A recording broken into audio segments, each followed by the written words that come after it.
All right, well, I'm going to go ahead and get us started here. This is session three of our SBIR STTR webinar. For those of you who are new or just joining us, my name is Beth Duermeyer. I'm the Education Concierge at Innovation Partners here at Texas A&M. And my job is to help educate, inform our community about technology translation and commercialization. And so SBIR fits right in with that. And that is why we are doing this webinar series. This is also brought to you by TEAS, the Office of Commercialization and Entrepreneurship. And we have Lynne Scroggins, who has been on our planning committee, who's here with us helping me moderate. So Lynne, thank you for all of your hard work. Hi, everybody. Welcome. This is also sponsored by the Division of Research, and Georgia Kimball from that office has been helping us out. And we've had several people on our planning committee helping us planning since the fall. Dr. Benden is one of those people, and he's going to be moderating for us today. So, of course, just a few housekeeping. If you are a student and you're joining us today, just a reminder, this is a maroon-based event, and you can earn points but for attending this event, and then you get entered to win cash prizes every month. So that's always exciting. So get in with Maroon Base now. Now's a good time to join. You can just search for Maroon Base in the App Store. I think both Google Play and the iOS App Store. So great opportunity to win some money there. And then just a few housekeeper things. I want to make sure most of you who have joined us know this by now. With the Zoom webinar, there is a chat box where you can just type things, chats to anybody in the webinar. You can also send a message to our panelists, but there is a Q&A box where you will type your questions that you may have for our panelists. And please don't be shy. We are here to help. We are here to answer your questions about SBIR. So don't be shy in asking questions. Even if you think it's not a hard question, you think it may be too easy, our panelists don't mind answering. Some of them we might address by typing out the answers, but we're going to try to address most of them live. So keep in mind, though, that this is a public event and this is being recorded. So we don't want to say anything that we shouldn't say. You don't want to accidentally disclose any inventions that you don't want made public.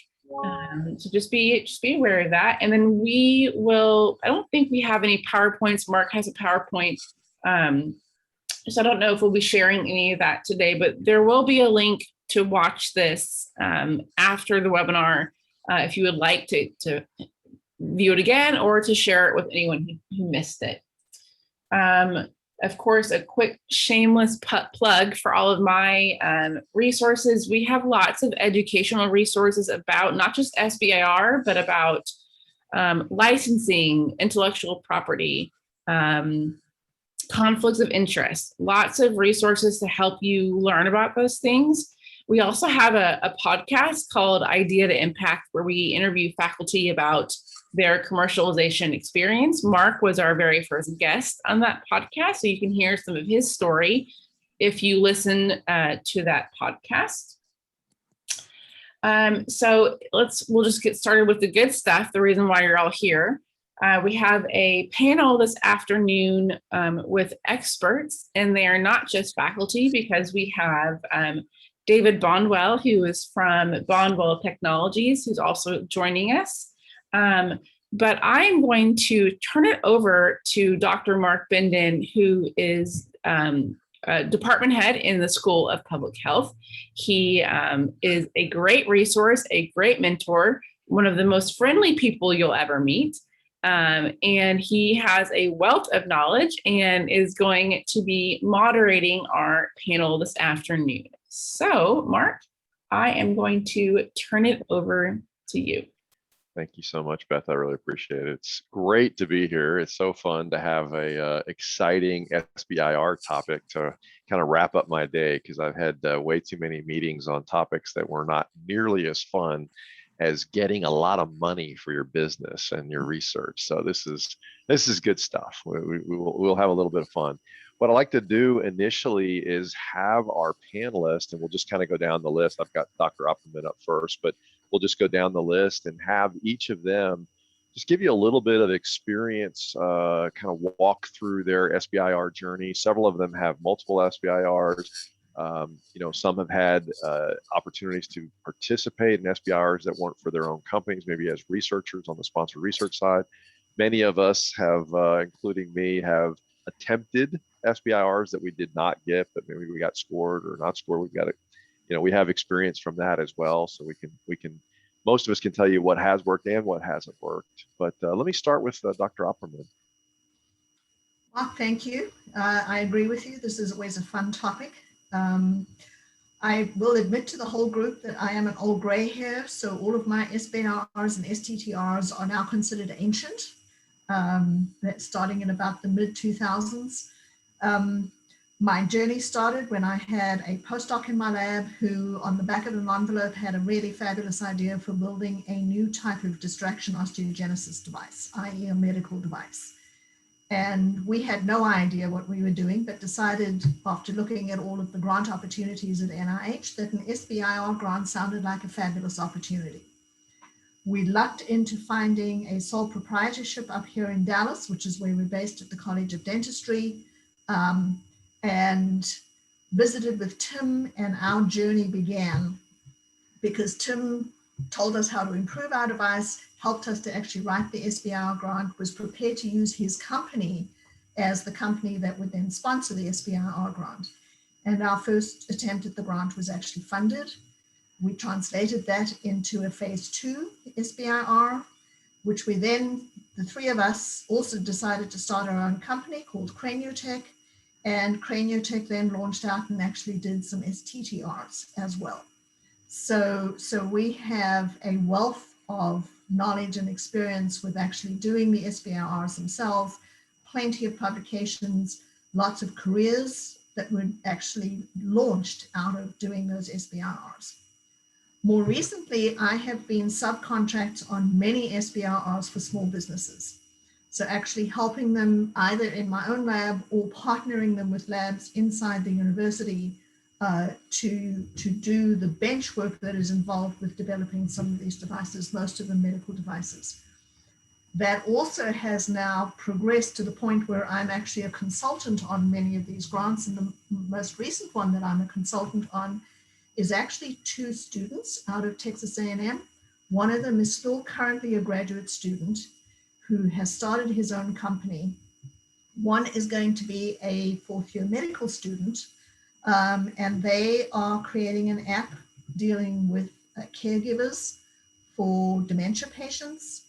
And we put this in as a phase 1/phase 2 SBIR out of their company called Accelerator.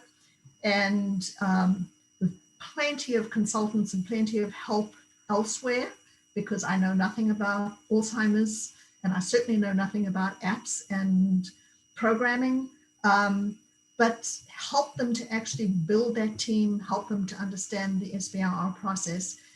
They put in a part 1 in December, which they got funded almost immediately. It went through and they got a almost perfect score on the grant. So that was just huge. And now they're actually thinking of submitting multiple different ones on different ways to actually take these apps in different directions. So I can talk to you all about the most important part of that is having the right team. And I think I'll stop there so people can ask some questions and give some other people a chance. Awesome. Thank you so much, Dr. Opperman. That was great. Yeah, it's not a well-kept secret at all that Dr. Opperman was the first person I went to at Texas A&M about 10 years ago and said, hey, what's this SBIR stuff? Because I wanted to submit one, and she was the guru who had submitted them successfully. So thank you, Dr. Opperman, for helping me along the way. And I hope now we can pay it forward a little bit with some other folks that want to apply for Absolutely. these. So it's fantastic. Dr. McIntyre, would you like to go next? Talk to us a little bit Sure. about your experience. My name is Peter McIntyre. I am a professor of physics in the Department of Physics and Astronomy here at Texas A&M. I also am the president of Accelerator Technology Corp, which is a small business owned by my wife that's located in College Station. We have, specific to SBIR things, we have a track record of about 12 SBIRs that we have run over about the last that many years. Most have been phase 1s. One was a phase 2.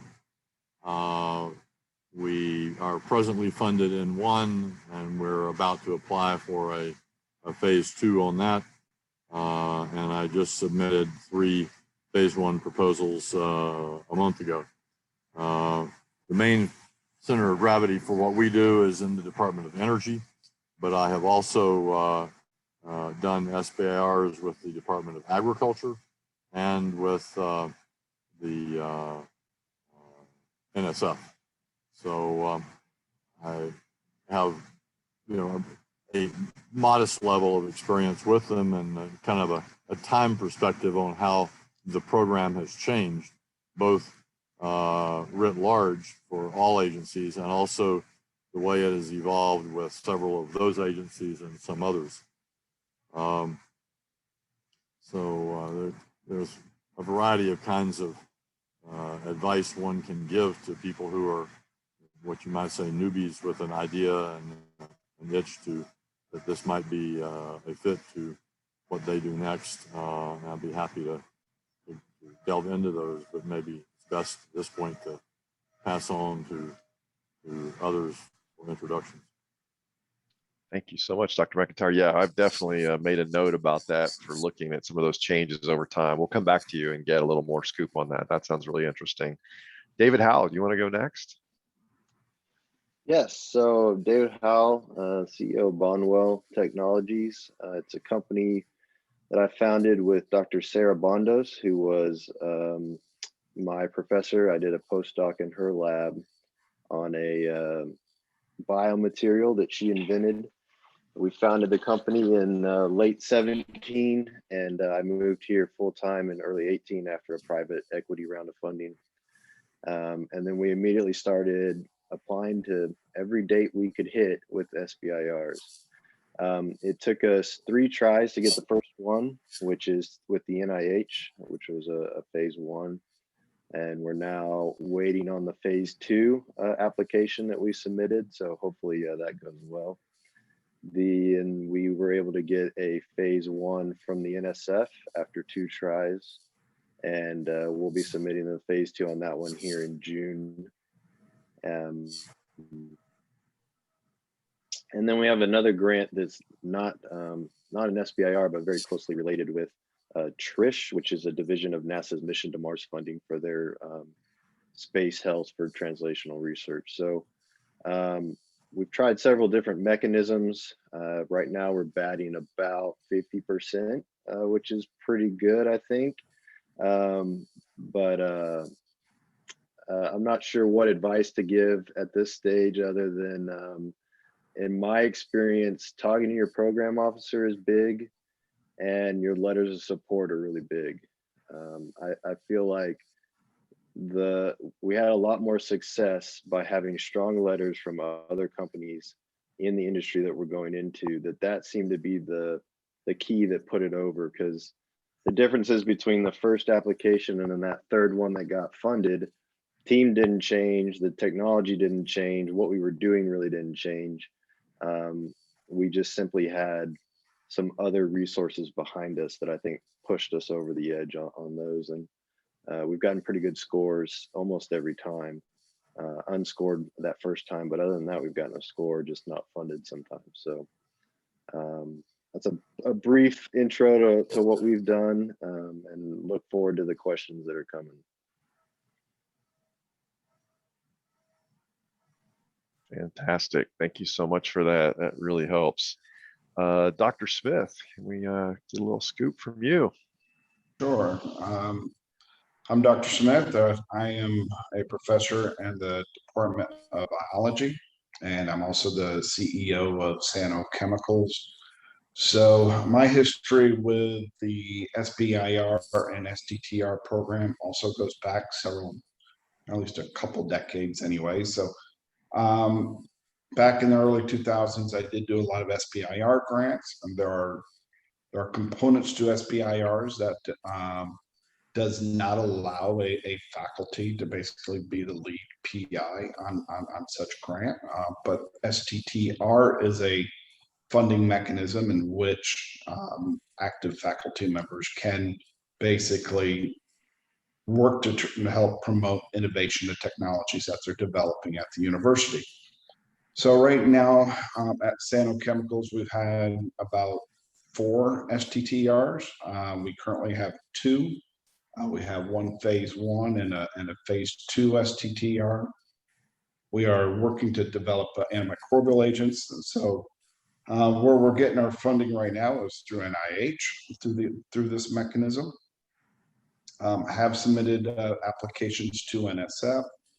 There are differences in agencies when you prepare these, so you need to realize that and kind of look at some of the components in terms of what you need to put in these applications. And it's also about style and the way you're writing them. There's going to be differences in the way program officers at NSF are going to look, and the program officers at NSF actually have a little bit more of a leeway in funding SBIR or STTR proposals than at the agency I am. Mine is just raw score. If you get a fundable score, you get it at NIH. But NSF is different. There is the I-Corps program, which is offered through the university.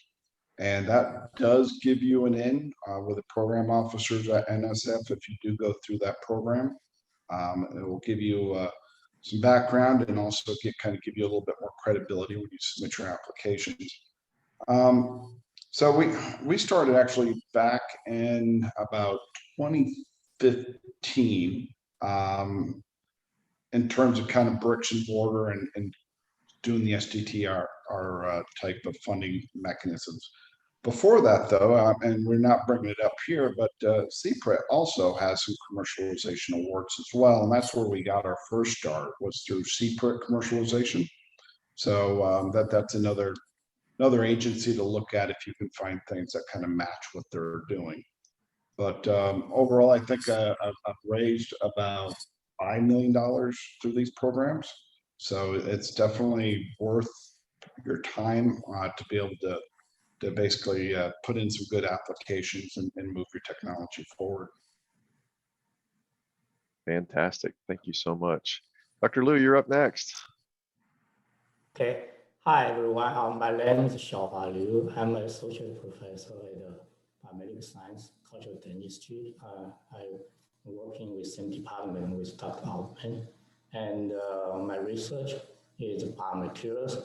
And my STTR grant application started in 2015. So I submitted my STTR grant in 2015, and very luckily I got funded. And after that, I in the last 5 years, I didn't submit a new STTR grant, but I have more experience as a reviewer to review STTR and SBIR grant. I was invited to review STTR, SBIR grant twice in 2020, and also this year, in February, I was also invited to review the STTR, SBIR grant.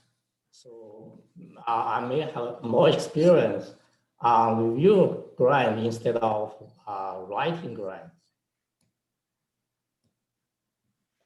Oh, that's fantastic. You may be all of our new best friend then. I mean, that's a super helpful skill. It really is one of the positive perks of getting involved with this program, is also getting the chance to see other applications as a reviewer. And Man, that is super helpful experience for us. So thank you. I feel bad for your inbox the next few days. You're gonna get some some mail. So that's great. Well, thank you again for all the panelists. I'll just give you a quick 5-minute version on my most recent successful SBIR. I've had several that were not successful, but my most recent successful SBIR was around some research for children related to childhood obesity. And I had been doing in the 2000 to 2010 timeframe research on adults utilizing standing desks in the office to kind of get a break from sitting and break up sedentary behavior and reduce obesity in adults. And the CDC got wind of that and reached out and said, hey, do you think this would work for kids? And I thought, I don't know, I have no idea. And they said, well, why don't you, kind of tell us what you think you would need to do research on the topic? What would that look like? And I said, okay, well, I'll do some noodling on it. And I went back to the drawing board and talked to our team, and we put some things together. And we did a couple of small pilot studies, and we put out a couple of publications. And about a year later, they called and said, hey, you might want to check out the SBIR applications this year. I said, oh, okay. So of course, I didn't know what that was, but I checked them out.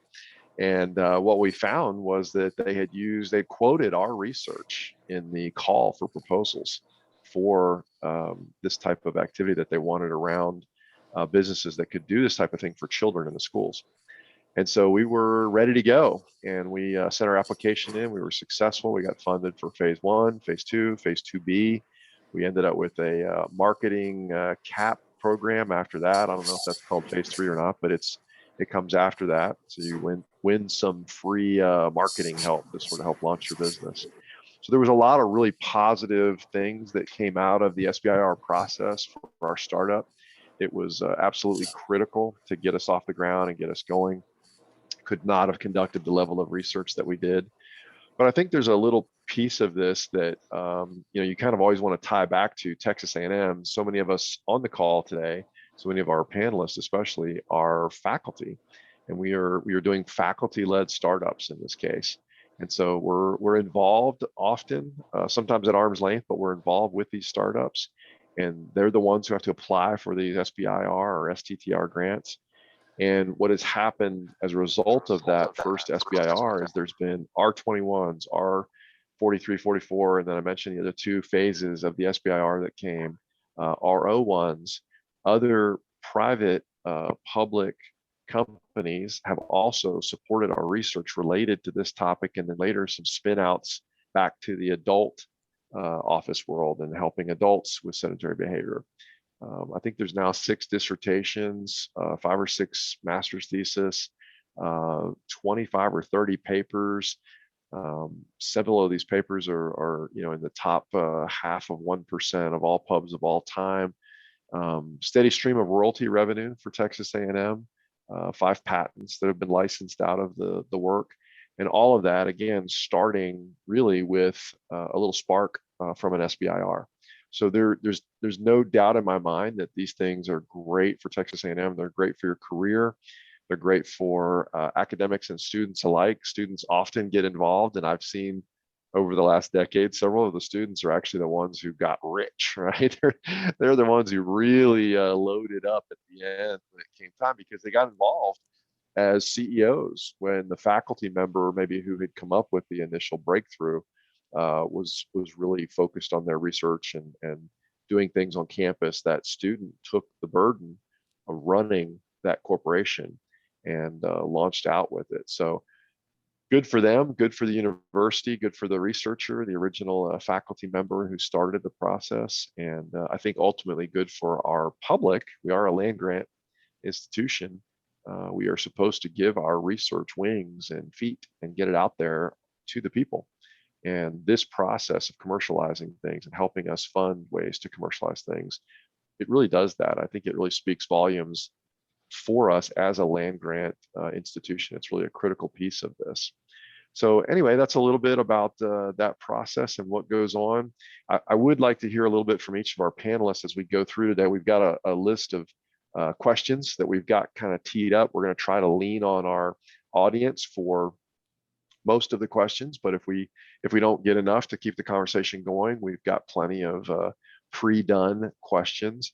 But one thing I'll ask the group to think about as we go through this, we have people on the call today who are inventors for sure, and many of them are the panelists that you're going to listen to. And inventors do discovery, right? Discoveries are interesting because they often start as ideas. I have an idea for a flying car. Well, that's not an invention, and you can't get a patent for that. If you really know how to do that, by the way, you can. And if you do, please call me. That sounds really good. Especially a car that can fly on water, right? Uses water for fuel. That'd be great. But it takes two ideas to have one of these offspring, if you will, called innovation. The challenge is that for most of us as inventors and innovators, when we get to that point, we're pretty excited and we kind of want to test it. But oftentimes that's sort of where it stops, and it can really die in the laboratory, or even worse, in the pages of a journal article. What happens when our innovations meet entrepreneurs is that those innovations are then developed into marketable products or services. And that's really that kind of final part, that final phase of what we need to see happen. SBIRs sort of are the glue that binds those entrepreneurs and those inventors and those folks doing that discovery work together. And it's really a powerful, powerful aspect of it. So hopefully we can, jump in on some of the great ways that we're doing both and have those conversations today. But in the meantime, Beth, do we have any kind of hot topic questions coming in from the audience yet? Let's see.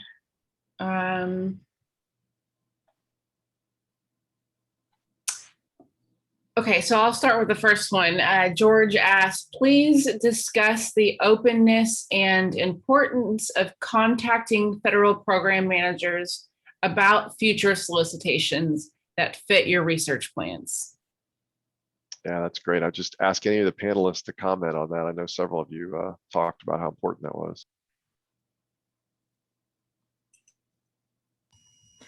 So discussing your ideas with your program officer is a really good idea. You need to develop a relationship with your program officer. I am quite convinced that our phase 2 for our first STTR that we put in was successful because the program officer by that stage was pretty vested in the product that we were developing. She bought into it, she liked it, she thought it was going to be really good. And she was the one who made sure that we got really good reviewers, and she really helped to shepherd it. She was the one who spoke up during council meetings, which is where the decisions are made on whether things should be funded or not. She spoke up and spoke for our proposal. So you cannot underestimate the value of having a good working relationship with your program officer. That being said, your program officers are there to shepherd the process of having grants submitted. And so they are all going to tell you that your baby is beautiful. All right. And as we all know, some babies are a little bit more beautiful than others. So please have a discussion with them. Tell them what you're intending to do. Find out what you may or may not have, because they may have good advice and say, you don't have the right team, you don't have the right approach. They will talk to you about, well, have you put in your disclosure to your university yet? Have you found the correct partners? Because you need, with these SBIRs and STTRs, especially the STTRs, the relationship with the university is absolutely crucial. SBIRs, not so much. So always, always, always talk to your program officer. I would certainly, McIntyre here, I would certainly agree with that. What you find may or may not be comforting or good news. Some reviewers are very on the point of if you're fortunate in getting what you're trying to say and giving you candid and knowledgeable feedback. Others are virtually brain dead. I say that without exaggeration. But they are what they are. That person you talk to is the person who will be coordinating the evaluation and decision making on your proposal. It's always constructive and productive to talk to them. It might bring you to the point of deciding you're not going to waste your time putting in a proposal. Sometimes that happens. Well, that's doing you a favor. That's time you can use for something else. In other cases, it may steer you to things you weren't aware of and improve the caliber of your proposal, help you link up with people who become collaborators or customers, et cetera, et cetera. That's all to the good. So absolutely. Fantastic. This is Jim. Go ahead. I got some extra stuff to add to that. I mean, when you reach out to the program officer, make sure you reach out with a very good description of what you plan on doing before you reach out to the program officer. So have a very complete email when you're gonna try to set up a conversation, kind of outlining your idea, so that way you have at least the program officer will have a little bit more time and have a better idea of what you're doing before you get on a call. In fact, they probably won't even take a call with you until you kind of already laid that out. So if you have an idea down already and got some stuff in like an outline written, share that when you reach out. The other aspect is that often your very first submission doesn't get funded. In fact, you should probably anticipate first submissions never to be funded, and maybe second submission can get funded. So when you submit your first application, when you get your reviewer comments, make sure you follow up with a program officer before you resubmit the second application. The program officer will have a lot of valuable insight into the review of your application and can provide you some, at least, some of the key points that you can put in your summary statement when you're responding to the reviews. So absolutely crucial to correspond to the program officer at that point in time. And don't feel bad if your grant doesn't get funded. I submit my first one with the anticipation that I'm in a queue, with the expectation that I'm not going to get funded the first time around, and then with the anticipation that, all right, I'll have some reviewer comments, I'll have a feel for what the panel is looking for, and I can make modifications and changes with the program officer's help. So yeah, never feel disappointed if you don't get funded the first time around. All right. Fantastic. So Those are I'd add words to of that. wisdom. I'd add Go to ahead. that it's different for each agency. So for the NSF, it is vital that you are talking to the program director. They want to talk to you. The NSF requires a white paper submission before you can submit an actual grant, and it's important to know what they are interested in. NSF is much more focused on the commercial than the technical aspect of an SBIR. And so it's important to talk to them. A lot of this can also save you time that you're not preparing a full proposal that it has no chance. So we're in talks with DARPA right now, and we're trying to figure out how do we word this correctly to be accepted with them, because we know it's a match. The program officer has said it's a match, but we have to, because it's DoD, code things very specifically. So it's unique, and you need their help to get it through. And then for the NIH, the program officer has a little less authority, whereas in NSF, they can get one funded if they want to. Whereas the NIH, their hands are tied a little bit more by the review process. But there's so many different study sections and different divisions and institutes that you need to talk to multiple program officers to figure out where your application fits best. And it's not always obvious. It's also not always obvious. There's some tricks to how you submit the application, and some of the keywords that you use, and talking to your program officer is the way to figure that out and have a strategy about where to apply, how to apply, timing.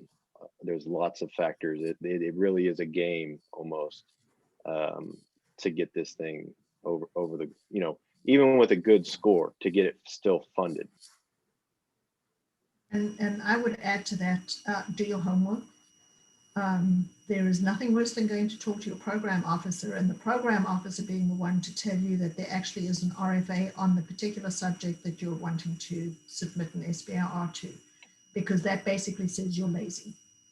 So you really do need to go and make sure that if there are RFAs out there, that you targeting one of the RFAs? If you are, that's very lucky, that's fabulous, and you can actually go in and you can begin your conversation with that too.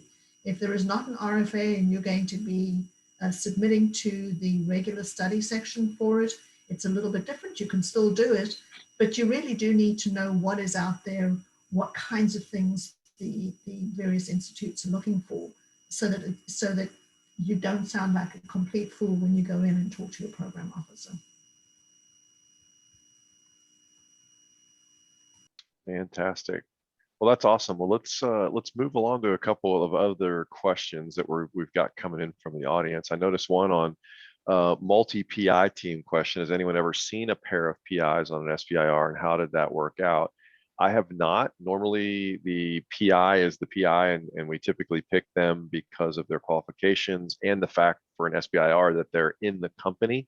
So they're typically the president or CEO or top technology officer or something for that startup company, and they're usually the PI and they carry that role. There could be people on the university side that share research responsibilities, and you might call those folks on the subcontract to the university for research side co-investigators or co-PIs. But normally the grant itself, the SBIR, carries just that one PI. Has anyone else on the panel seen differently or had their startup company?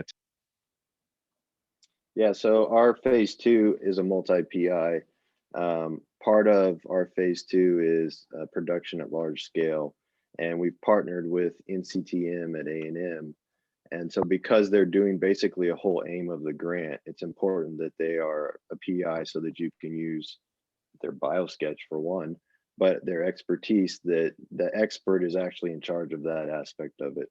And so we have a multi-PI, which it adds an extra form that you have to fill out to describe the division of labor and how things are going to be divided up. You still have a primary PI, even though you have a multi-PI team. You need to designate who's in charge. If there's a conflict, who has the final say. And so you need to describe that. What's the relationship? And obviously that your company is the one getting the funds, so you get to decide. But then we've also had sub awards back to like Sarah's lab and things like that. That's not a separate PI, that's a co-investigator. There'd be a flag probably if it was a separate PI and you're doing a significant amount of work at the university, at least for us. And I think, David, I'm interested to hear that you can have co-PIs.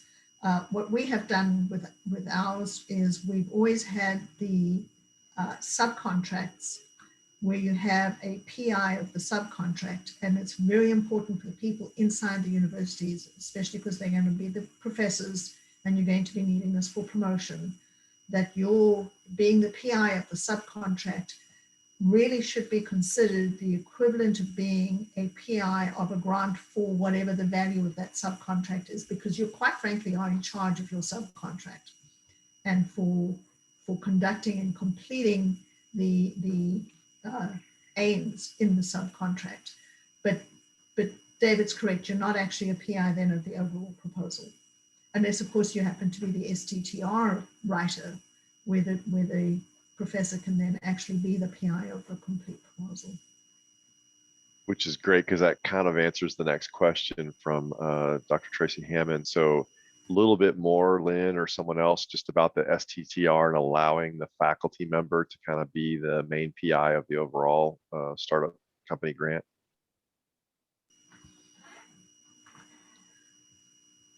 So I think it depends on who comes up with the idea and who is going to lead the writing of the grant.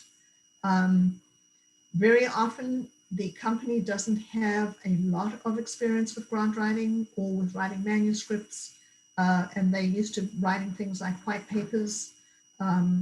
So having an experienced researcher who is used to writing grants is really an advantage.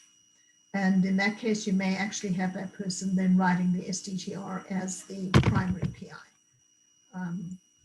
I have worked multiple different ways on this. I've usually been the primary PI on STTR grants or the PI on a subcontract for companies' SBIR grants.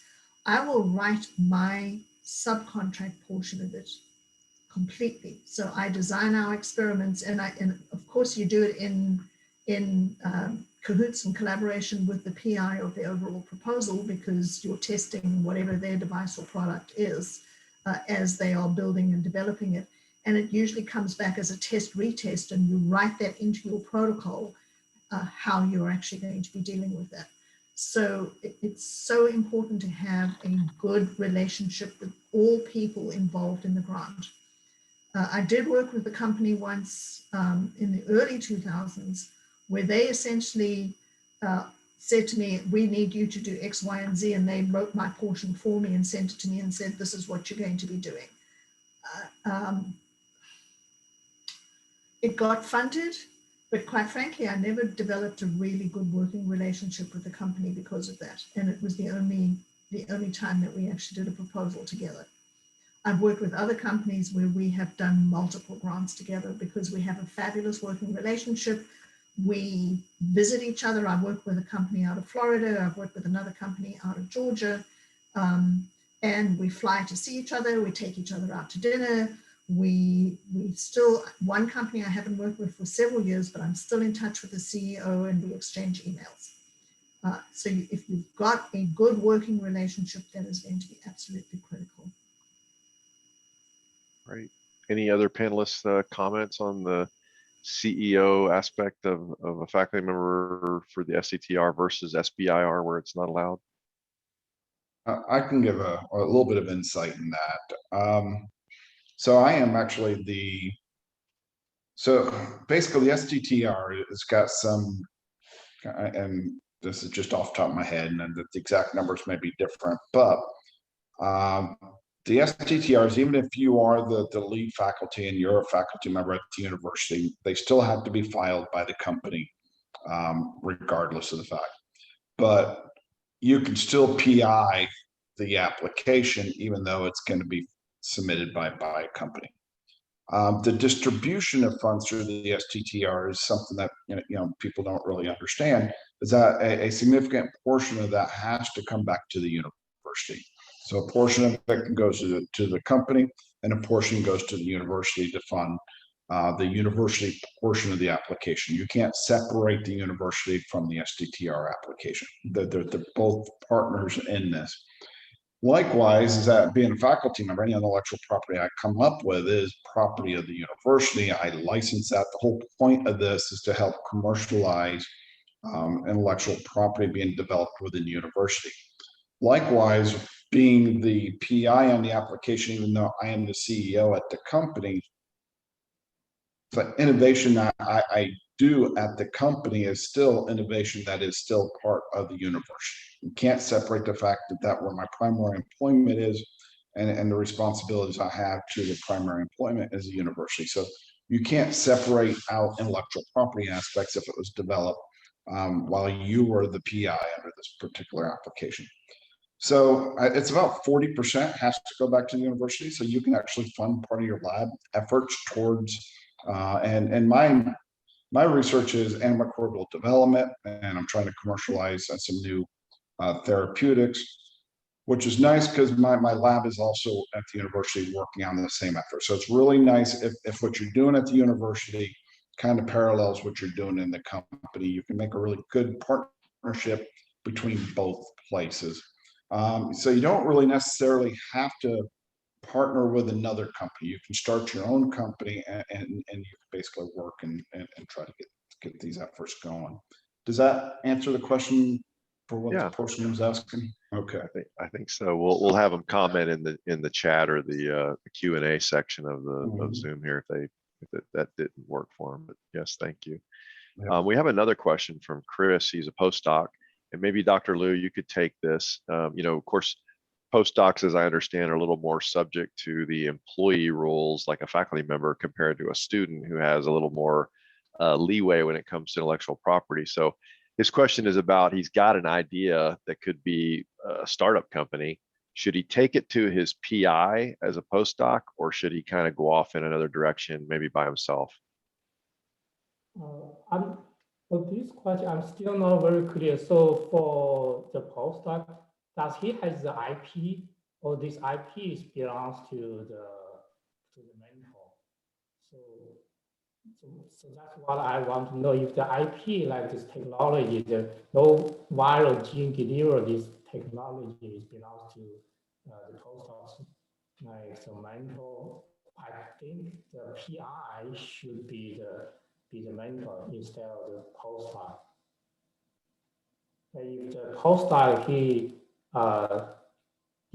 dependently invited this technology, I feel he can be the PI. Okay. Chris mentioned to us in the chat that he has the IP himself, I'm assuming as the inventor, and that he would have to license some additional technologies to make all this happen. So, I think that may be one of those ones, Chris, and I'd love to hear from some of the other panelists that could be kind of in the gray area. So if it wasn't developed at Texas A&M as part of your job and you've already got it, but you want to partner with some things here or elsewhere, you probably have a little bit more freedom to operate. Beth or some of the people that she brings in for the legal hours, the free legal hours, could probably also give you way better advice than I could as an engineer. But, you always want to listen to the lawyers. But it sounds like you've got a lot of freedom to operate here. You've got a lot of wiggle room. I would ask you this: if you were the PI and you had a postdoc and they had something, would you maybe want to hear from them first and talk to them? I think I would, even if my counsel or advice to you as my postdoc was, sounds great, go get them, right? You're like, hey, take off and go do it. I would probably really appreciate the courtesy of a conversation and maybe the chance to give a little bit of advice or input. And if it really is sort of that third party kind of out there concept that's not tied to my lab as a PI, heck, I may be able to get involved or invest in your startup or whatever to help you out to get you going. So I think as a courtesy, I would probably recommend that you have that conversation. It's always tricky sometimes navigating these waters, but the legal question you probably need to get answered for sure 100% by a lawyer. And if any of the other panelists want to wade in too, I'd love to hear kind of their opinion on this general idea, because it is a little different than students that are working in your lab. I'll do a plug, Mark, for Chris. If you'll send me an email, I can set you up with, we work with IP attorneys who do pro bono 30-minute appointments, usually with A&M faculty, but they don't mind meeting with people in the community as well, faculty, staff, students, community members from all over the place. And we have attorneys that work with A&M closely, and we have attorneys who don't really work with A&M at all. So you can have your pick. We can set you up with somebody who you feel comfortable with. So just send me an email. Chris, it's also going to depend on how close the IP is to the research you're doing in the lab. Usually, if it is peripheral enough, then there should not be an issue, and it's clean and clear that it's yours. But I agree with Mark. You should have a really good working relationship with your primary mentor, and at least have a conversation with them. So my postdoc that started this journey with me, he actually was an oral maxillofacial surgeon when he was doing his PhD. I was not his mentor or involved at all on his PhD project, which was doing distraction osteogenesis, but he was looking at the responses of muscle to distraction osteogenesis. So it had nothing to do with device development. It was using standardized devices and then looking at the response of muscle to being stretched.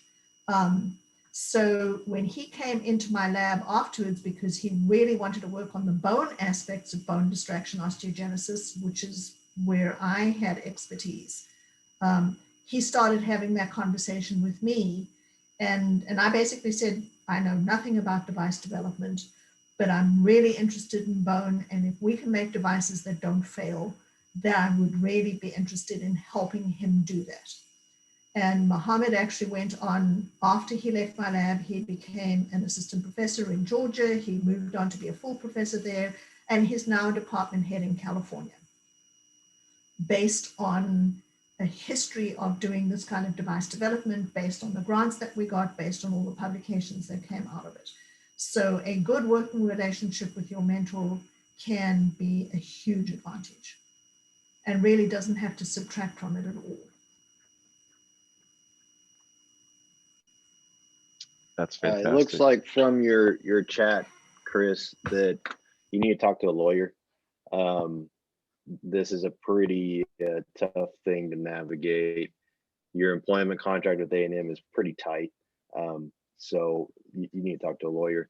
That said, talk to your professor. They're going to have contacts you can't imagine and resources that they can hook you up with through their network. And that's been huge for us as Sarah's friends that she knows through all her network. And that's going to be key to your success. If you're free and clear and on your own, then finding a license is not an easy task. So you still have a long road ahead of you, and you're going to need a pretty large network to see any revenue from it. Great point. Great point. Good advice, everyone. Thank you. And, Let's move on can to, I oh, add, go ahead. Mark? Yeah, please go ahead. So one of the things I will add, we actually did take our disclosure to Texas A&M and wanted to actually partner with Texas A&M with this. At that stage, Texas A&M and the TCC office declined to actually pursue that further. And so they actually returned the technology to us. That's why we started Craniotech, and that's why Craniotech is not listed as a Texas A&M company. So we actually did all of that, including the SBIRs and STTRs, outside of the university and with no university help. And quite frankly, I think we would have been way better off if we had got buy-in from the university. Things have definitely changed for the way more for the better, thanks to Dr. Bendon and others. So if you can keep it inside the university, I think you have a very strong ally. Absolutely. Great advice. So I'll try to combine Brent and Amir's questions. The first one may be the most straightforward about students. Amir, students are pretty good to go on their own inventions that are not related to them being, say, an employee in someone's lab or doing research here on campus with campus resources. So if you've just, watched a TV show and you got a great idea for a new invention from that, you're pretty clean, you're pretty clear, and that shouldn't be a problem. As Beth mentioned before, I always seek legal counsel on just about everything before I, go get a cup of coffee. I need to talk to a lawyer. But yes, definitely that should be clean and clear. Now, Brent, yours is a little more complicated, and I think it's really important for us because if you will reach out to Beth's group, she can connect you to the researchers who would be appropriate to work on your technology. So I know for us, she did this last year in a couple cases. We've had some other people reach out just, by themselves. They'd heard about our work. And now our School of Public Health is doing the sponsored research for a couple of SBIRs that they had nothing to do with the company. It's not their IP. They didn't do the invention. They just happen to be the kind of researchers who have the pedigree and the CV and the laboratory and the personnel to conduct the kind of research that those little companies need to include on their SBIR to be competitive. And by the way, it worked. They got the SBIRs, and now researchers in our school that have never been associated with any kind of commercialization in their past are doing research for an SBIR grant. So it can work both ways, Brent. They can easily connect you to people who would love to do your research for you, but have no skin in the game. They don't own the IP. They're not involved in the IP. They just want to conduct good research for you for a fee, of course. That's part of the subcontract award that goes through the university. But that's absolutely a possibility. Now, when it comes to other aspects of IP, I'm gonna lawyer up again and defer, but I'll see if any of the other panelists have any other advice to you on that part of it.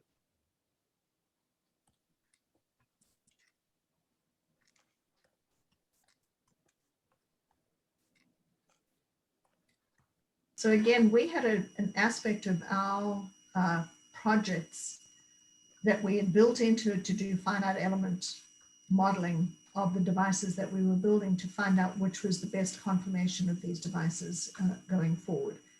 And initially we had written into the proposal to actually hire an outside person with expertise in finite element analysis, because I'm at a dental school. This is not what we do. We did not have the wherewithal to be able to really pursue that.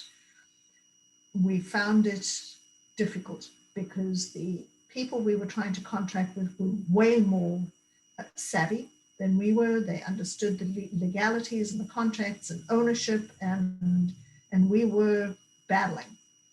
And then serendipity had it. We actually had another person come in from Colombia who wanted to do a postdoc at the dental school. And he was a mechanical engineer with expertise in finite element analysis. So when he said, I'd like to do a postdoc, it was like, whoopee.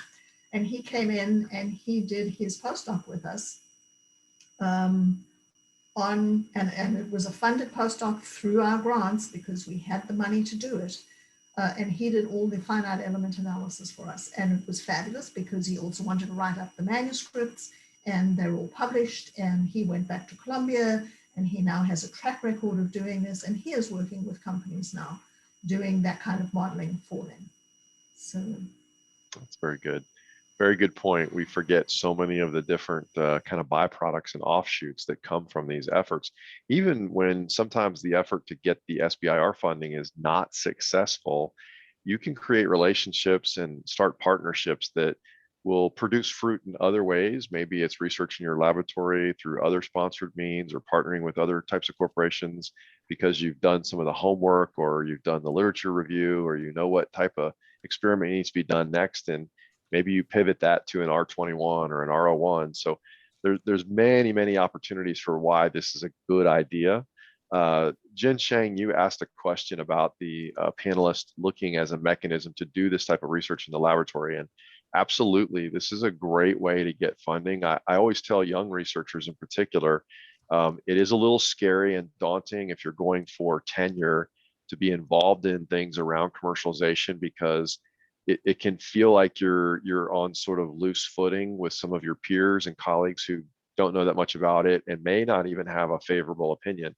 A neutral opinion you can work with, an unfavorable opinion that can be hard to navigate. So you've got to know your department, your school, your environment that you're working in, and that will help inform you. And that's where mentorship comes in. It's so important on that. But as far as your lab being funded, yes, this is a great way to get research funding for your laboratory to conduct studies that you need to do to publish, and then go to the next research study. Very, very important. And I think that they are, this is my personal opinion, but I think they are less competitive in general. If you look at the statistics and the numbers, and particularly when you go from phase 1 to phase 2, those numbers are really good compared to, say, just a general R01 or that type of mechanism. So why wouldn't you want to kind of swim in those waters, right? Why wouldn't you want to play in the area where you've got a good chance? So I would highly encourage young researchers to do these. Any other panelists that have seen this or seen pros and cons, particularly for younger researchers? So it happened to me. I was having a really hard time getting my R01 refunded. And even my program officer even said to me, she felt that I needed to try and pivot, because what I was trying to do was essentially an all boys club, all girls club. This is not a sexual comment at all, but it had a group of people who were very set in what they were trying to fund.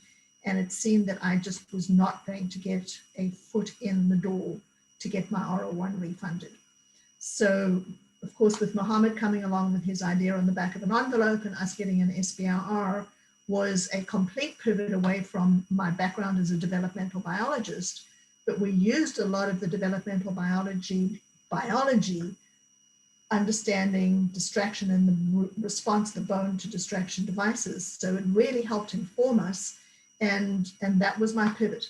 And quite frankly, I went from assistant to associate to full professor to Regents professor based on pivoting and using SBIRs and STTR.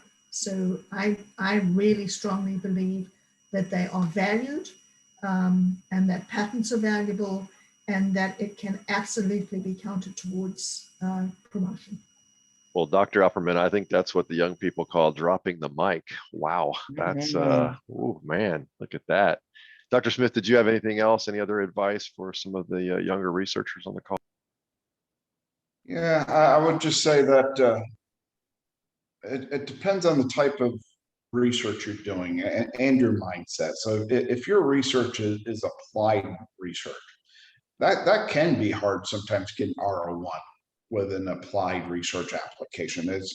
It's kind of out of the wheelhouse of the way review panels think in those types of funding opportunities. And in that situation, you know, STTR or SBIR, these are great opportunities for people who are thinking more about application than just a conventional, you know, just kind of the pushing, you know, the information about a system forward, but trying to apply what you're learning. So I would say for young people, I would say if your mind is in the more applied aspect, apply it towards funding opportunities that are going to be able to kind of help you with your career objectives. And I think that's what an SBIR and STTRs can do. So thank you. Help. Yes, very much so. Dr. McIntyre, there's a question in here about managing conflict of interest as a university employee while you're part of an SBIR in some form or fashion, usually as the subcontractor, investigator, et cetera. So how have you managed that, and what would you recommend? Are there things to watch out for, kind of do's and don'ts that, again, some of the folks who are doing this for the first time should be aware of? Sure. There definitely are potential issues with conflict of interest, both in terms of the constraints from the agency side on the employment of the PI and the fractions of effort, and very much on the company side, and very much on the university side. So all three parties in the thing need to be on a common sheet of music. And that the way you get there is what's called disclosure. You sit down as the would-be PI, whoever, whether it's you or someone else, whoever's going to be the would-be PI needs to sit down and write up a disclosure of potential conflicts of interest. And it needs to be a candid document with significant level of detail in it, substantive, that addresses intellectual property and addresses ownership of equipment that is going to be used in the project, the premises where the work will be done, the employment basis of the people who will be involved in the project, all the different ingredients that are part of the picture. That way, if the agency has a question, they can raise it. And you address it in writing and a follow-on. The same with the university, the same with the company, any of the players. Once you evolve that, and that you obviously need to start that process well before the deadline for submitting a proposal, it is definitely not something you want to leave until you get a happy news letter from an agency that, oh yes, we decided to fund you, and figure out how you're going to square all of the aspects of this with your university, if you're a student, with your professor, with the company, et cetera, et cetera. Disclosure is the whole deal. There are always potential conflicts of interest in practically any project, and certainly in most SBIRs and all STTRs. And the way you address them every time is disclosure, and a sign off by the responsible person in each of those entities that, yep, this is okay, after they ask their questions or require modifications. I'll give you one example where things got a little dicey for me. And fortunately, it happened at a time where there was a path that provided an acceptable plan B. It was indeed on the project that I am now the PI on with my company, I had set that project up at the level of the proposal to be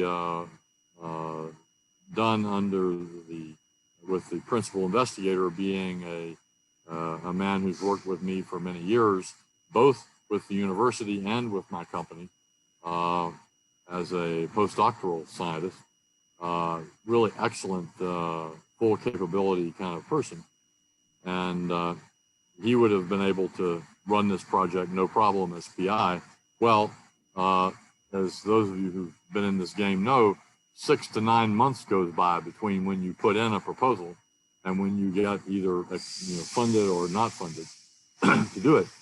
And by the time the day arrived when we got the happy news on this proposal, my colleague had been offered and accepted a job with a major company in Boston, who are a private venture outfit that are grabbing the ball with some developments in superconducting magnets that benefit a lot from what we do. And he had accepted that, and he was going to be packing his bags, indeed before what would be the start date of this grant. So that saddled me with giving this bad news to our program officer. This was for an SBIR, not an STTR. And so the stipulations of that are that the primary employment of the PI must be with the company from the agency side, the Department of Energy.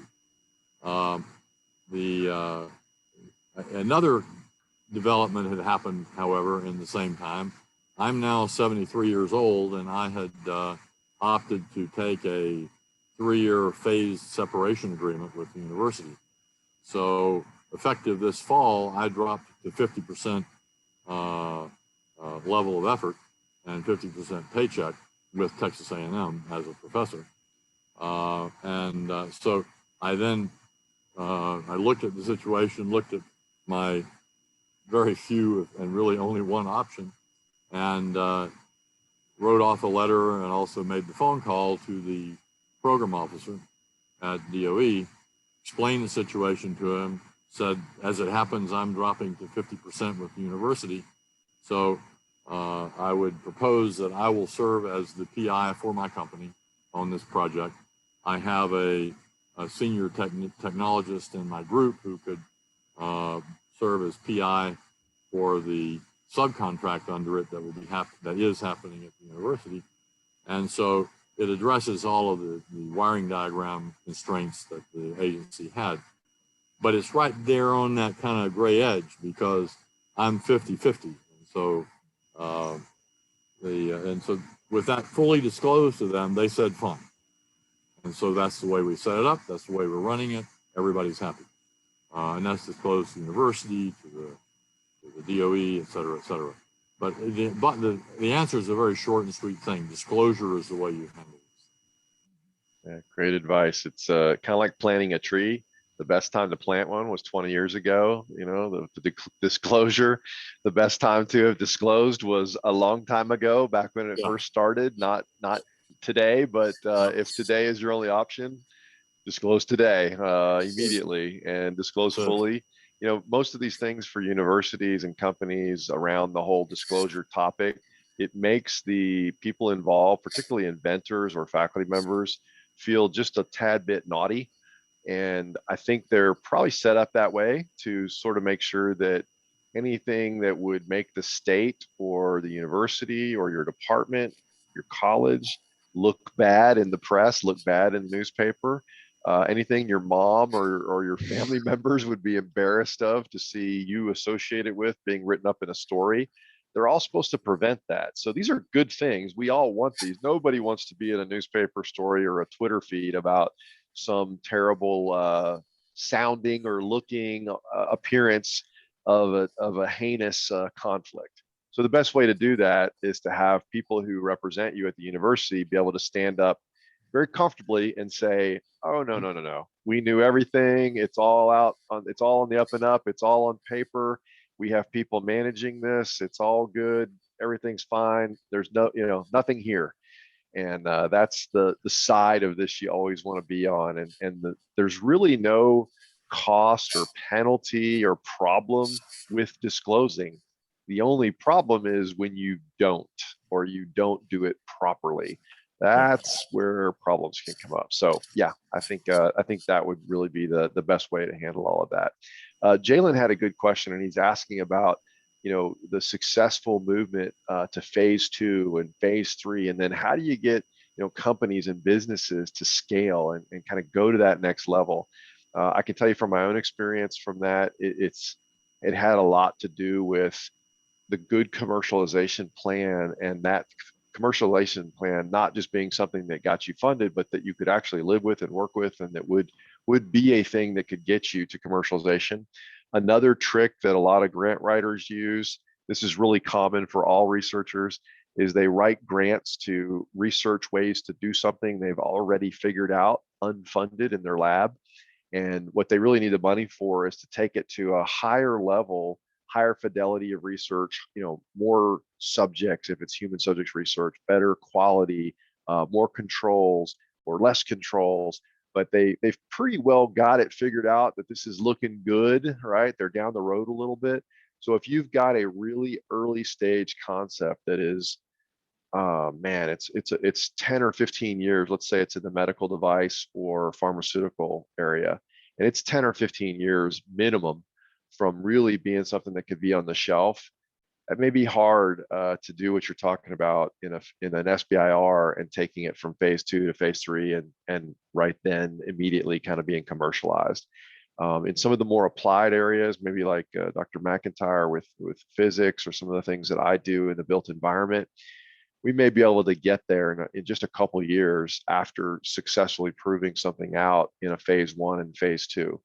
And just to be clear, moving from phase 1 to phase 2, the number one thing you've got to have is you have to have been successful in phase 1, right? So if phase 1 is to do a pilot study to see if this works in a petri dish. If it doesn't work in a petri dish, and that was the whole point of phase 1, you're not going to get phase 2, right? It has to work in the petri dish, and then you take it to the next level. So you do need that part of it. But for people who were successful in phase 1 with their science, they have a really good chance of getting funding for phase 2. That's very high priority. Anybody else on the phase 2, phase 3, and moving to the business side? Any other panelists that want to talk about that? So venture capitalists and angel investors love hearing about phase 1, phase 2 funding, because if they know that the federal government has bought into it because of our peer review process, they know that there is at least a good solid idea behind it. So once you have your phase 1 funding, start looking at things like health wildcatters if you've got a health related product that you're developing, because health wildcatters, they're based up here in Dallas, but I know that they have footprints all over the place. I know that there's the equivalent down in Houston. BioHouston is one of them. These are places they actually will also mentor small companies and help you develop your pitches to put in front of investors, whether it be angels or ventures. And they will actually guide you on whether you should be going angel or venture. So that will help you ramp that up as well. This getting phase 1 and phase 2 funding is gold. So you need to then leverage that by then looking outwards. And certainly we have a innovation department now, college now, I don't even know what we call it here at Texas A&M, that are very interested in actually helping that to happen too. So use your contacts inside the university to put you in touch with the right kinds of people. Any other panelists on David on maybe pivoting? I know you guys are still kind of at that point where you're trying to make that SBIR magic pivot to sellable products. Yeah, so we haven't gotten a phase 2 yet. We're still early on in the process. We've submitted one and now resubmitted one, and then the next one will be here in June. So we're in this phase now and trying to do it successfully. I think the biggest thing is the phase 2 grant is just a piece of what you have to do to scale a company. you're not going to be able to do it on grant funds alone. You're going to have to go out and raise money. There's a lot of things that the grants don't cover, specifically IP, and your IP is one of your most important pieces that you need. And so like Lynn was talking about, they kind of go hand in hand. The investors want to see these things being funded, but you kind of need some of that funding to also get to phase 2. Our phase 2 is part of this is, what are you doing on the commercial side? What are the other team members that you need to bring on to be successful in the commercial phase? What is the network? Who are you going to license or sell this to? And what is your relationship with them already? And so you need to be thinking ahead and have those letters of support that this product is valued in the market. There's a market for it. These are who we're going to sell it to. And here's a letter saying that they're interested in it. There's a lot of other pieces to successfully scale any of these ideas, no matter what field you're in. And so the SBIR is an amazing way to get money, non-dilutive to a company, which is huge, but it's only a piece of what it takes to scale. McIntyre here. No one has really asked questions about timing and substance of IP and patent application. And that's pretty important. So I think it's worth saying a few words about some of the important aspects of it. Number one, the SBIR process in all the agencies that run it has a fairly well thoughtfully structured provision to provide some level of protection of proprietary information pertaining to an invention or intellectual property that's contained within what you disclose in the content of your proposal. It has a very specific rule book. In fact, I just had to fix some small mistakes I had made in the way I implemented it in the proposals I submitted this past month that they flagged back to me. But a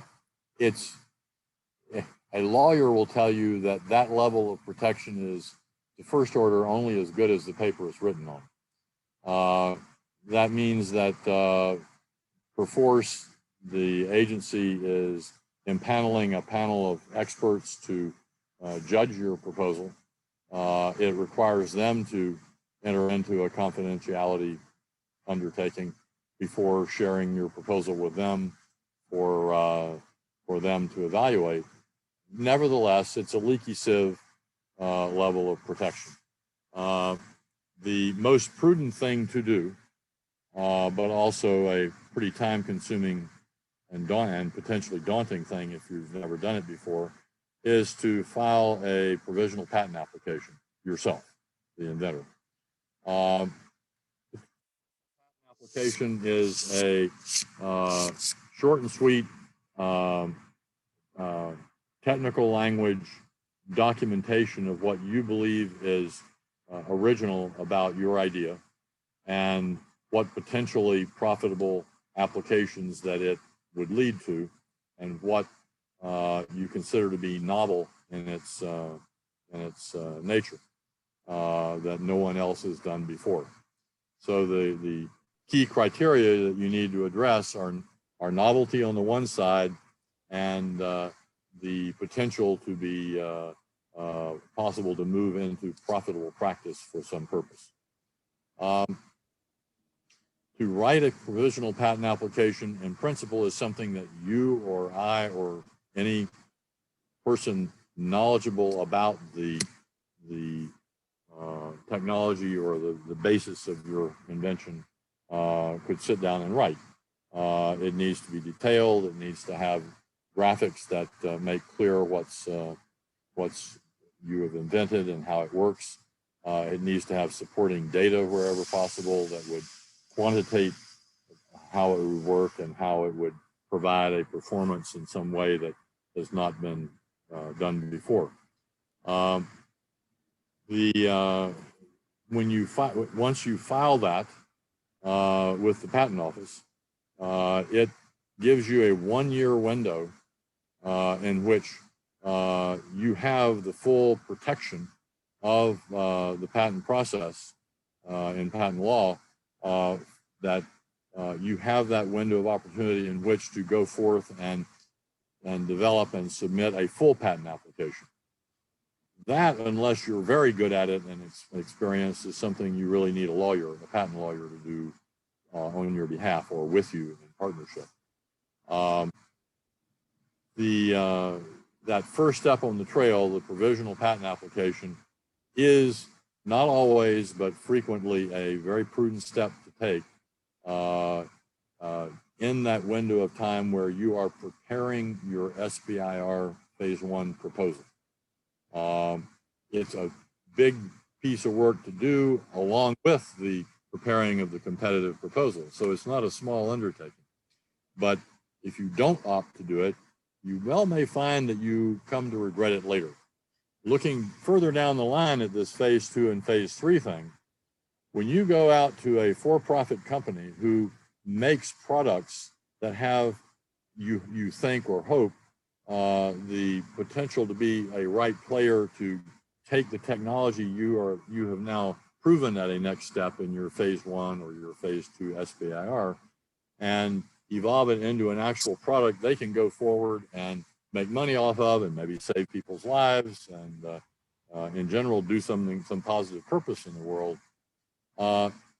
If you put yourself in that company's CEO's or technology officer's shoes, you will see that one of the first things he's going to ask, he or she, is, so do you have protection for this? Have you filed for patent on this to protect this technology?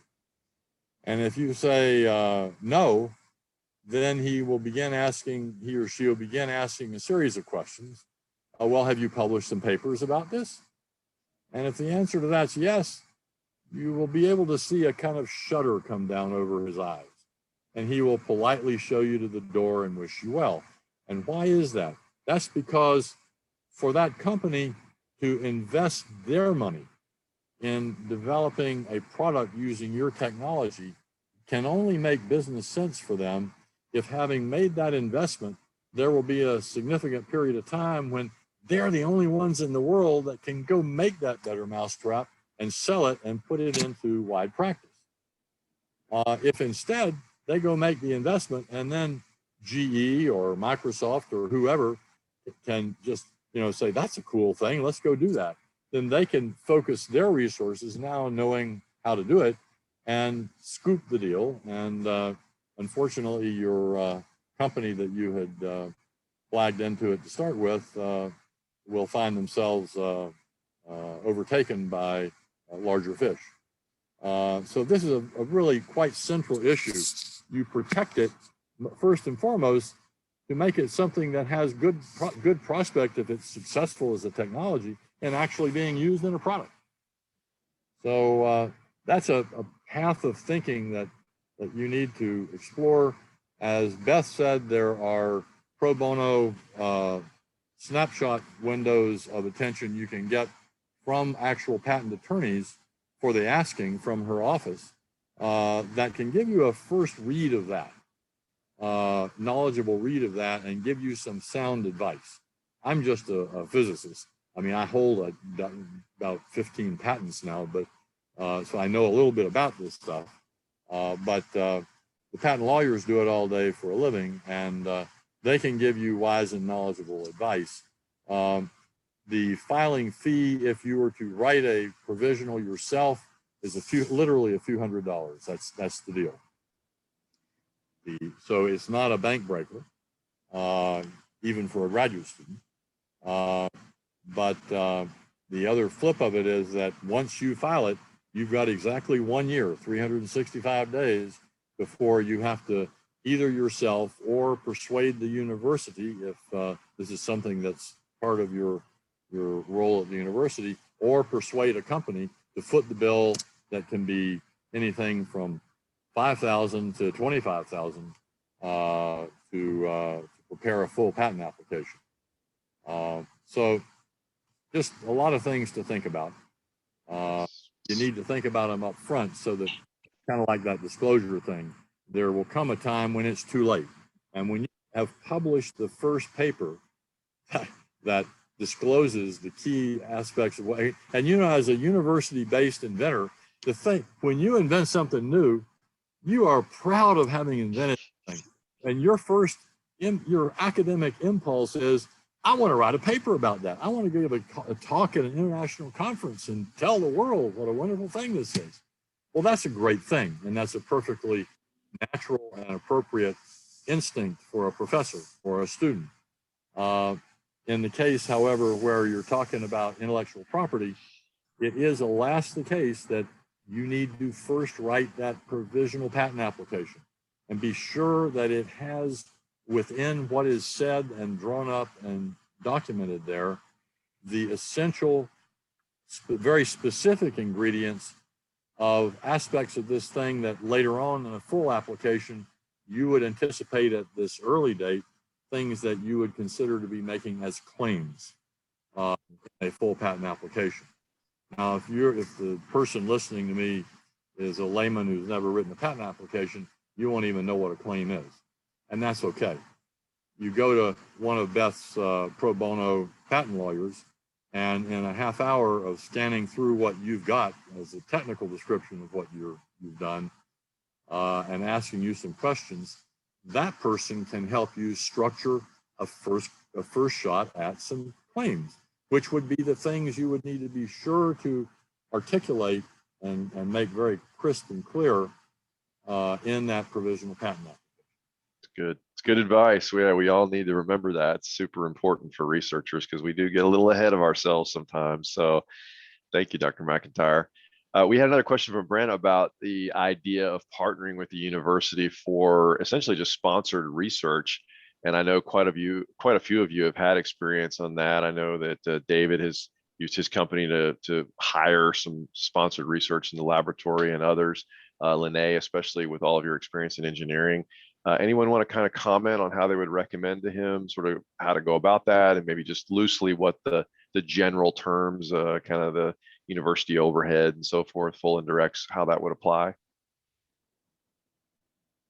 Yeah, so when we started the company, I was still a postdoc in the lab, and we wanted to be able to get started on some things. And so after raising our private funds, we then did sponsored research for the first 6 months back to Dr. Bondos's lab to give us time to find where we are right now and build our own lab space and start building the team, but not lose those 6 months of making no progress. So we did a sponsored research agreement, which is you write up a statement of work and a budget. A&M is going to take, I think it's 48% right now. I don't know what the exact number for the indirect is, but at the time it was 47.5. I don't know what it is now, but so if you're trying to pay the PI's salary or a postdoc or whoever's doing the work in that lab, it's their salary plus the indirect rate. So it gets real expensive really quick to go that route, but it still was a great route for us because it allowed me to have access to all the equipment I needed, all the resources I needed, and not have to drop a huge amount of money to build my own lab space with all the toys. And so we have used that successfully to get different pieces of work done that require maybe something like a confocal microscope that there's no way our small company could do. So it is a good tool to use. Just realize that everything costs more because there's an indirect tag on top of everything. But it's still a useful way to do it. I think the biggest thing to remember with that, and there's been a lot of talk about IP, is that anything done at A&M owns.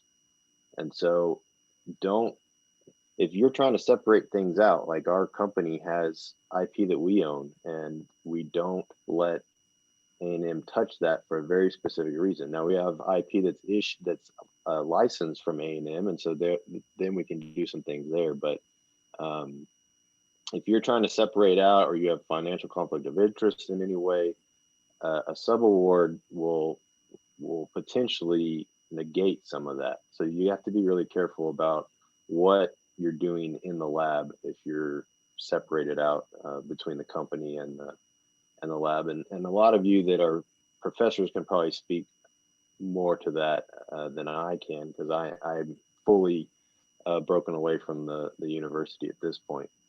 But it's a very tough line to walk for Sarah, who does some things in the company, but is also still a full-time professor. So just realize that there's always an IP tag on anything that touches A&M. And just to clarify, David, you know, the kind of rule of thumb to follow when you're considering all of these things is that there's not really a problem with someone who's a professor having a company they're affiliated with do work for or through or at Texas A&M. That's really not a problem. Now, it would be a problem if they didn't disclose that, and it would be an even worse problem. And this one would show up on Twitter, right, or TexAgs or someplace, if David was to get a deal to do work with that big microscope for about $10 an hour, and everybody else like me has to pay $1,000 an hour from the same lab for the same microscope. Now that would be a problem, right? So those relationships are really not an issue. They're not a negative. They're not a problem. Please don't look at it like that or think of it like that. The university loves to take companies' money, even if it's a small company and there's a faculty member associated with it. They love that, right? They love to give students experience doing that research in the laboratory. It's a good thing. Mhm. The only problem would be if there was some kind of a sweetheart deal on the side where they got a break or they got a lower price. So those companies who come, especially with faculty members or other employees in tow, they just need to expect they're going to pay full price. They're not going to get any kind of a special deal that would look bad later. They're going to pay whatever the going rate is. And they're going to be people who are assigned to monitor and make sure that that is in fact what is happening. And then it's all good from there. No worries. So any other panelists on that or comments about that? So Mark, my suggestion is to always ask the question what it is that the company is asking you to do, because it's very, very simple. If the company comes to you and says, I have a doohickey and I want you to test it and tell me it works or not, that can be a subcontract and that can be done, and no intellectual property discussion has to take place at all, because all I'm going to do is test your doohickey and tell you it didn't work. Okay. The company then needs to go back and decide what they're going to do with the doohickey to try and see if it works or not, and then maybe bring it back to me and say, will you test it again?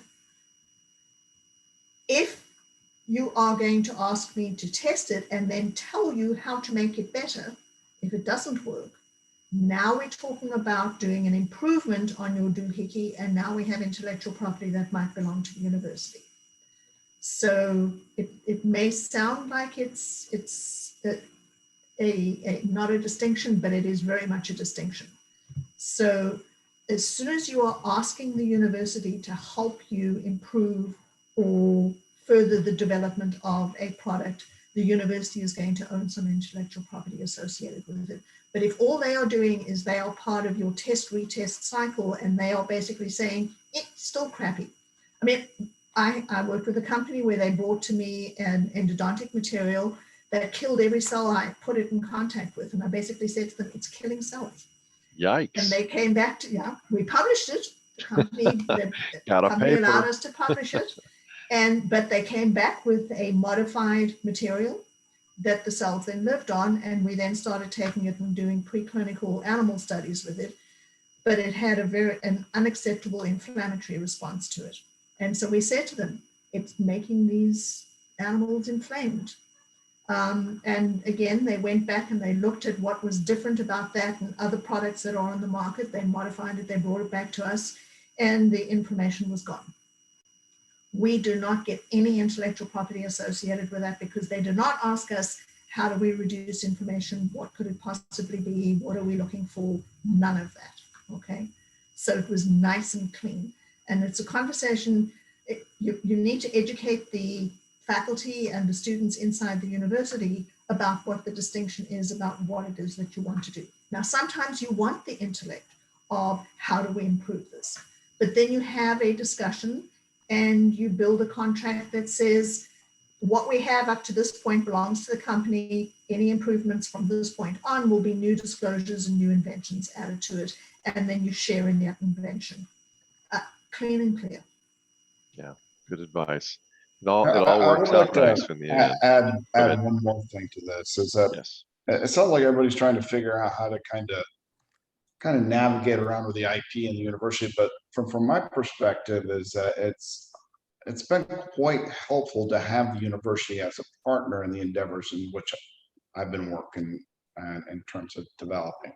I think it looks good when you submit applications that you actually have university partners with your applications. I think that's always a good plus. Trying to keep the university separate, I don't think that was really that big of an issue. The other thing too, when it comes down to the IP, and if you, and it could be a different with whoever's working with the tech licensing office, but generally, if your company is going to be funding the intellectual property and the patent costs moving forward, the university is quite agreeable to coming up with basically licensing agreements or option agreements that can basically facilitate the success of the company, and with the, the idea that the university can make something once it gets commercialized. I've never really had a major issue with Texas A&M asking for a lot up front with a startup company. That's just never really happened. I think they realize startup companies are going to take some time before they get their feet into the ground and they get running. They don't want to basically be pulling you back and not allow you to be successful. So having the university as a partner, I think has always been a plus with any of these applications. I just want to get that out there. Yeah, it is super helpful. Good point. Mark, can I address the issue of the indirect costs? Yes. What you have to keep in mind is when you're doing research inside the university, those indirect costs are the cost of doing business.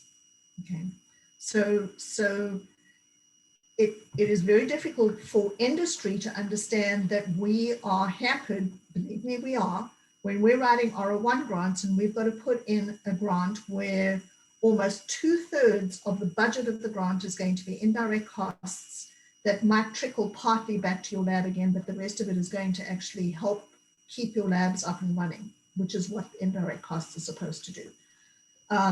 And the fact is that the indirect cost rate is set by the federal government for your institution, okay?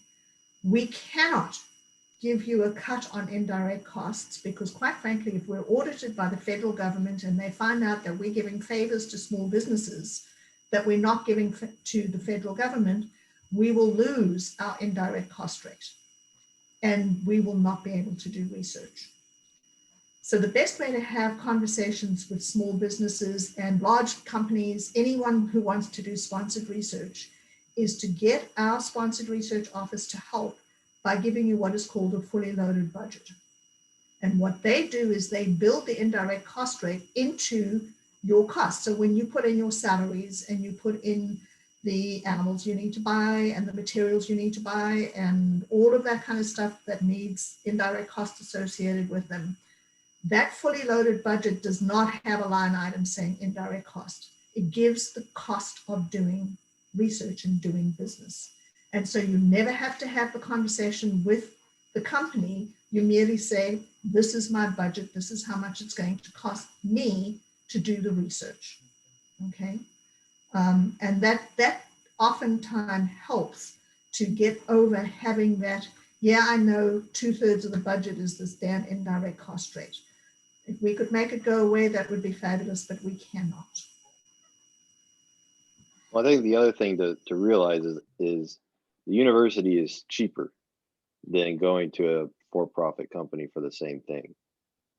So, we're partnered with NCTM, which is part of TEAS, and it's cheaper than going to Fujifilm or iBio, that's three different institutions in town that can all do the work we need done. A&M's the cheapest option, even with those indirects built in. The only caveat to that is you can make the private company go faster, but it's going to cost you. So there's a trade-off there. Yeah, that's a very good point. We do tend to operate on a semester type schedules. We have a semester orientation, and we have a orientation around the summers, and we definitely operate differently than what you see on the private sector. So Amir had another question for all of us on the panel relating to a couple of things, and I think the patent one may be the most straightforward, but he's asking about something he's put out in the public domain, and I would say probably Dr. Beth or a couple other people may want to weigh in on this about, if it's been under a year for public disclosures, I think he's still okay to file, but I believe if you've gone over a year, then you start having problems. Daryl Kuhn, I know you know the answer to this, or some others that are out there, but is that correct? I believe if it's been over a year, he may be in trouble. He needs to talk to an IP attorney, though, to be sure. I'm not an IP attorney, but from what I've heard, after you've made a public disclosure, you have a year. Right. That's my understanding as well. Okay. It looks like Dr. McIntyre is Well, that typing a also, response. I mean, there's a little bit more nuances into that. So I would talk to an attorney. Now, if you're looking at basically filing European applications or in other countries, that does not hold true. You don't get that extra time with a provisional. If you file a provisional in the US, you don't get that extra year if you're going to be filing in the European Union. So talk to an attorney about that, but there is differences in terms of where you're going to be filing. If you're planning on going international, I can tell you right now that does not hold true. Okay. So big message though, file early, right? Let's kind of like the disclosures do the patents early, get them in, get them done, get that behind you. At least be walking around with a provisional at a minimum in your hip pocket if you're going to talk to people publicly. So how about, I don't know the answer to this one. I'm sure one of our panelists might know it. So who gets funded more, SBIRs or STTRs? My short answer is both are, these are either. They are both very difficult. But if you want to know the funding successful rate, you can go to the different NIH institute. Sometimes they will have the data to show like which year the successful rate is. So, and also for SBIR, STTR, what I know is the phase 1, actually the success rate is relatively low. But for phase 2, is much better, much higher than phase 1. That's for me is a bit like strange. But that also tells you that if you are interested, go to submit your grant proposal as early as possible. First, get a phase 1, and then you will have much higher successful rate in phase 2.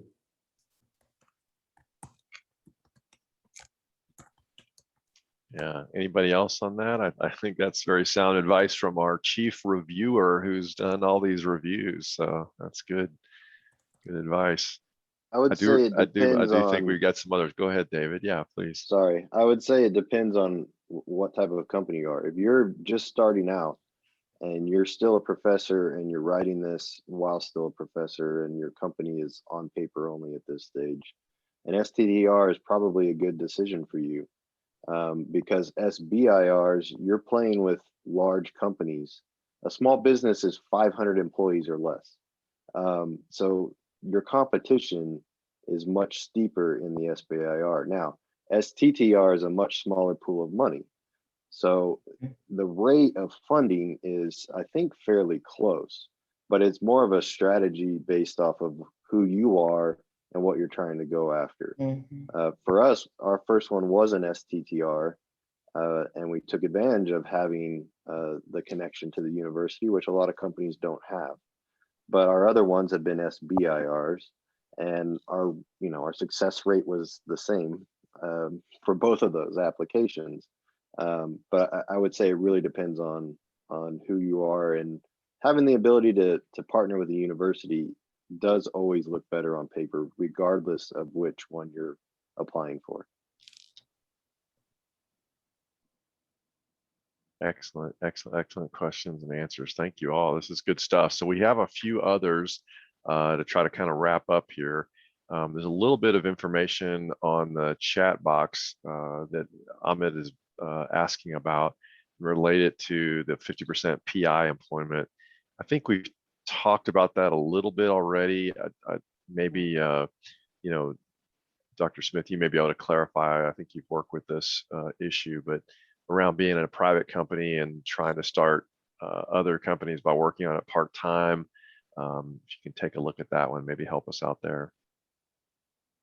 So the STTR does allow you to PI the applications or grant applications from the company without being more than 50% employed. So that is the real advantage to the STTR.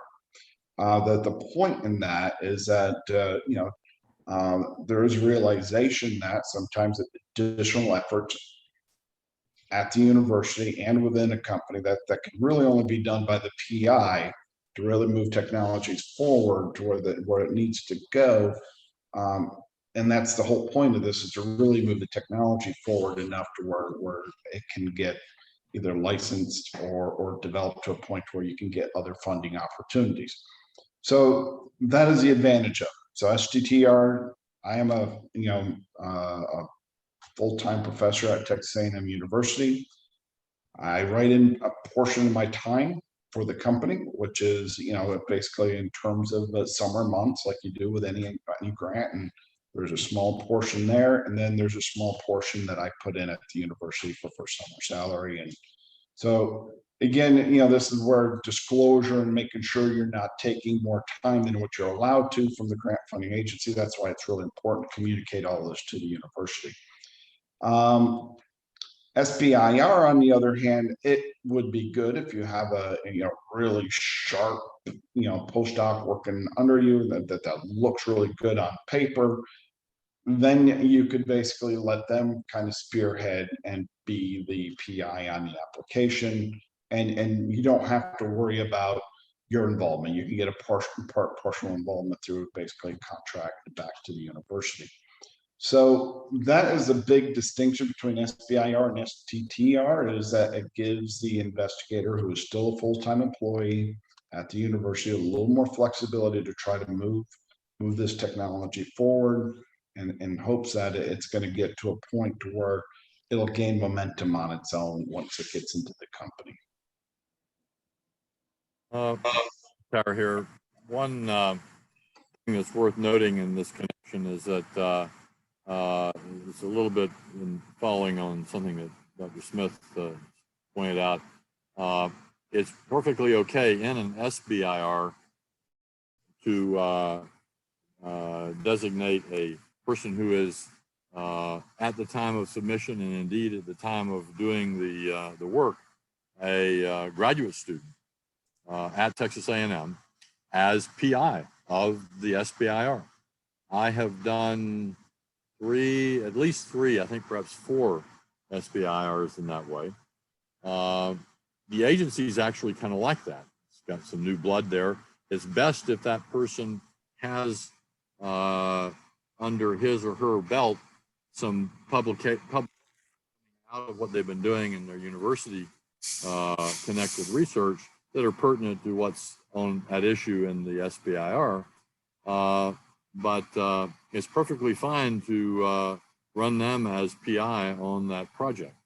And the relationship between, if you are their research advisor at Texas A&M, that relationship between you as academic advisor, research advisor at the university, them as PI at the company, is, as long as it is disclosed on all sides, can be a perfectly natural and organic thing. It worked very well in the cases that I mentioned. One of those people now is a very successful fellow at Lockheed. Another one is a group leader at Lawrence Livermore National Lab. And a third one is the second in command in the product development for Cree lighting, which you can go down to Home Depot and buy the latest generation of LED lighting bulbs from. So this is a really good and win-win kind of trail that I indeed tout proudly in the profile of the company as I put more SBIR proposals in to say, look, these are people that we had as our PIs in the past. Let's look at what they're doing now. You know, they are winners for this country, and the role, what they learned as being a PI of a for-profit undertaking at a company for this SBIR grant was a very significant part of their preparation for their now successful career.